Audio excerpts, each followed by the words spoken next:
Detroit's offense ready to take over. Well, we haven't exactly been treated to a nail-biter in this one, CD, and if they cannot score here, this one's pretty much all but over. Are you saying that you feel like people are starting to think about getting out of here, maybe beating the traffic in order to get home or to their final destination?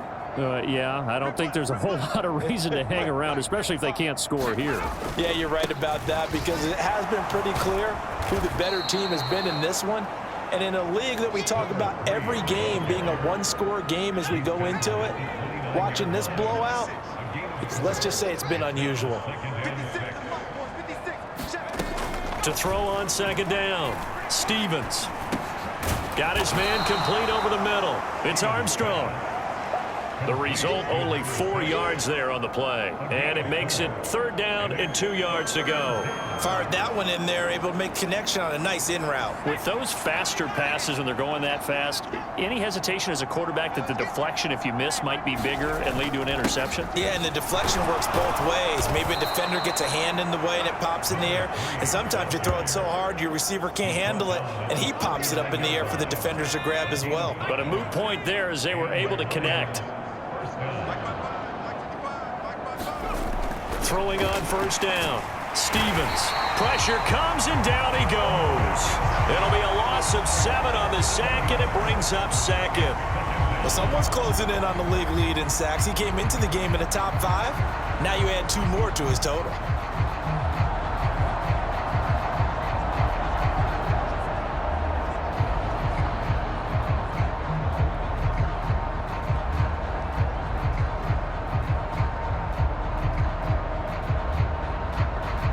Don't need it all back at once, but you figure they're going to need something here. 17 yards to go on 2nd down.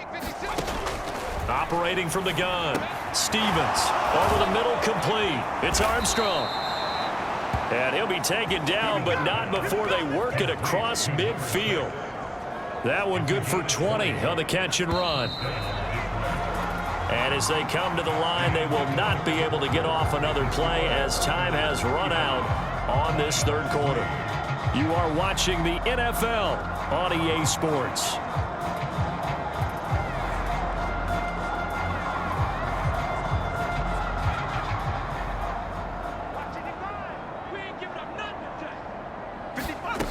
On 1st down, Stevens. Now he'll dump it underneath to his running back, complete. Call it a gain of 3 on the play, and it'll be 2nd down.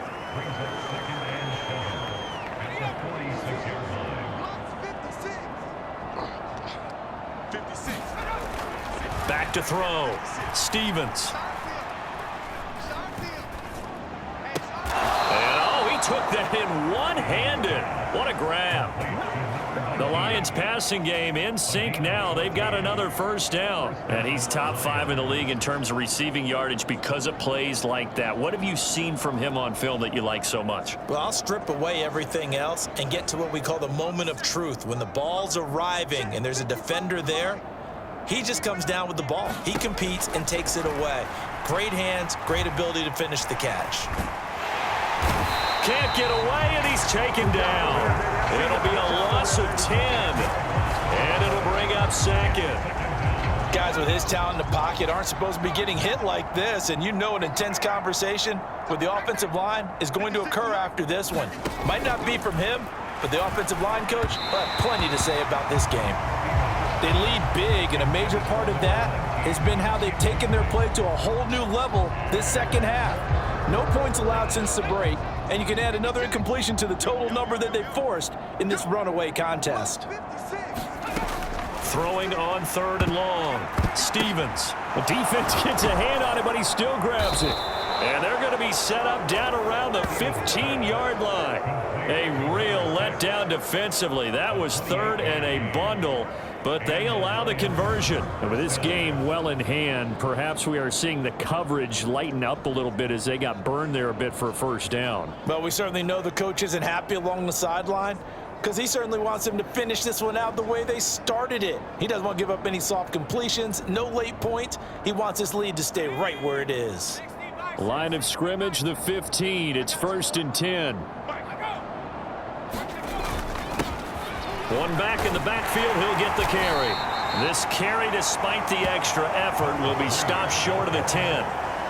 2 yards on the carry there. It'll be second down. That play reminded me a lot of a former teammate of mine. We used to call him the trash man. His ability to sift through traffic and make plays was uncanny. And that's exactly what you want from your Mike linebacker. And he'll be dropped at about the 11 after only a yard. But not much on that run, Charles. No, that's exactly the way to execute a run blitz there. They guessed correctly that they would move the ball on the ground, honed in on it, and stopped them. Mark that down for a win in the defense's column.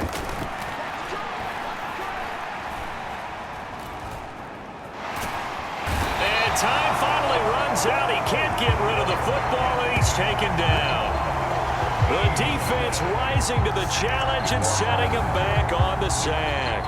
Well, partner, you and I will be headed to the airport, but after this game, when it's interview time, someone's going to ask this quarterback what hurt worse, the interceptions or the sacks.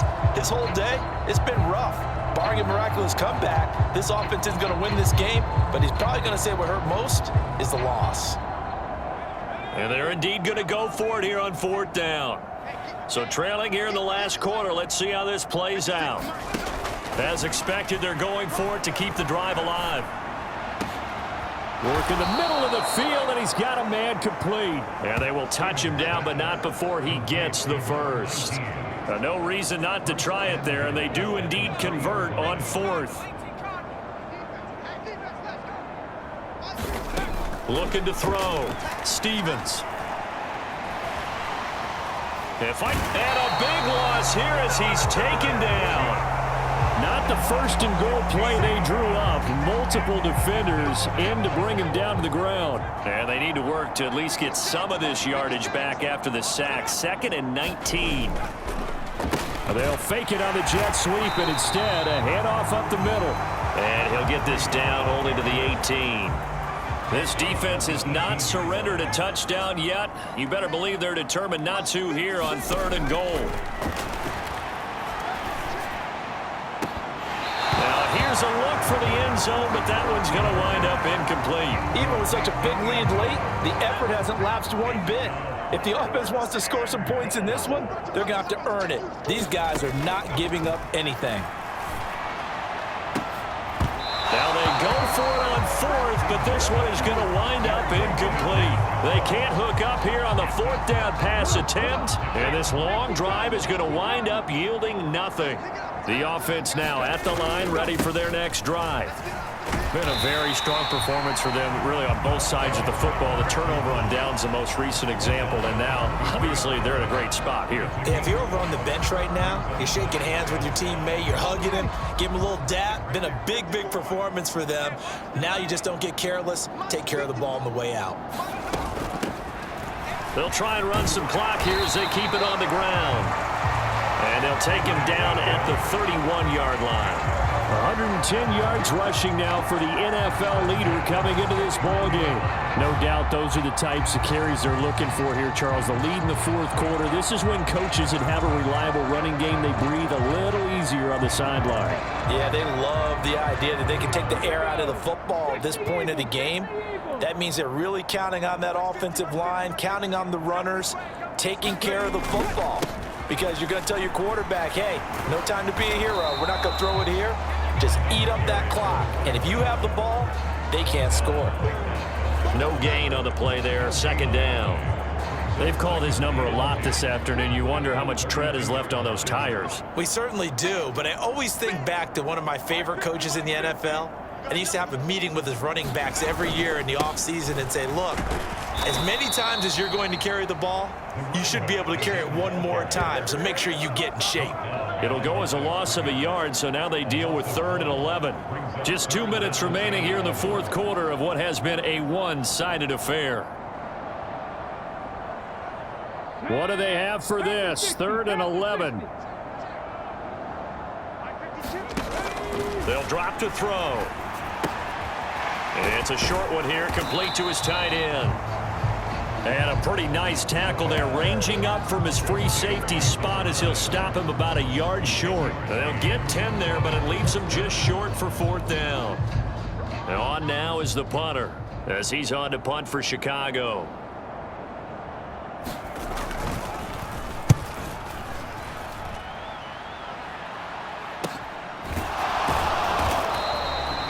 It's a 42-yard punt. They keep him to just a yard on the return. And the Lions will take over.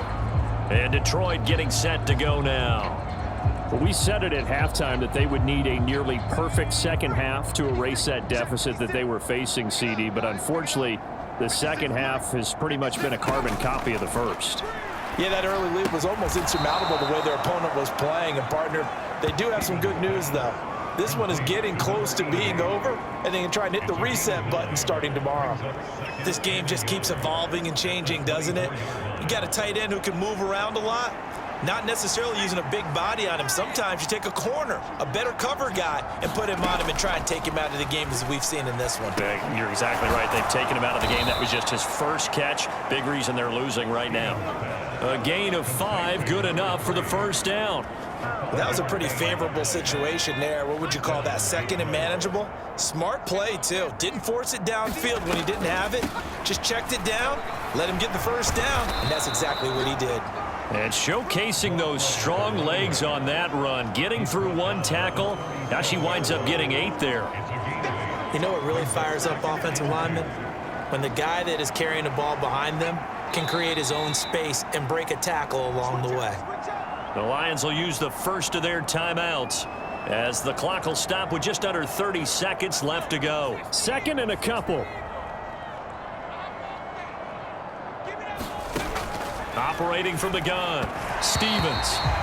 Throwing quickly there, but it's incomplete.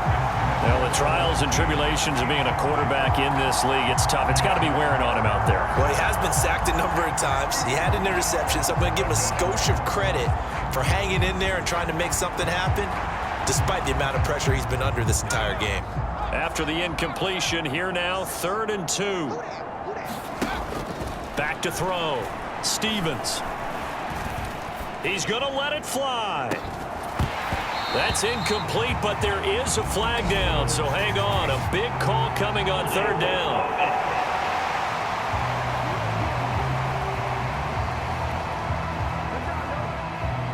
Well, there have been a ton of sacks. They were just trying to prevent another. So what you're telling me is the conventional way has not really worked for them, huh? Not at all. Not at all. So he tries to grab him here, and they still get caught. Oh, he tries to force it in, and it's intercepted. Inside the 20. And a terrific return there. They're finally able to corral him down near the 11-yard line. But with this advantage, this defense knew that passes were coming, and they stayed in position, Charles, and picked one off here in the 4th quarter. Yeah, what a way to cap things off, huh? Because I think this is part of the game within the game. They see the scoreboard, they see what they can accomplish, and they went for it.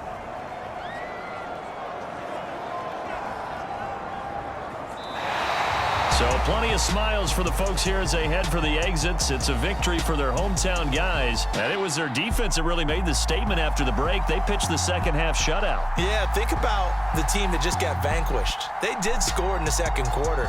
Do you think they thought at all that that would be their last points of the game? No, but what a second half. The adjustment, whatever they did in the locker room, it certainly worked. It certainly did, and you're exactly right. Whether it was an adjustment, whether it was just more focus on what they planned to do going in, whether they just played better, whatever it was, it all came together in the 2nd half, and no points were allowed. That's a great way to close them out.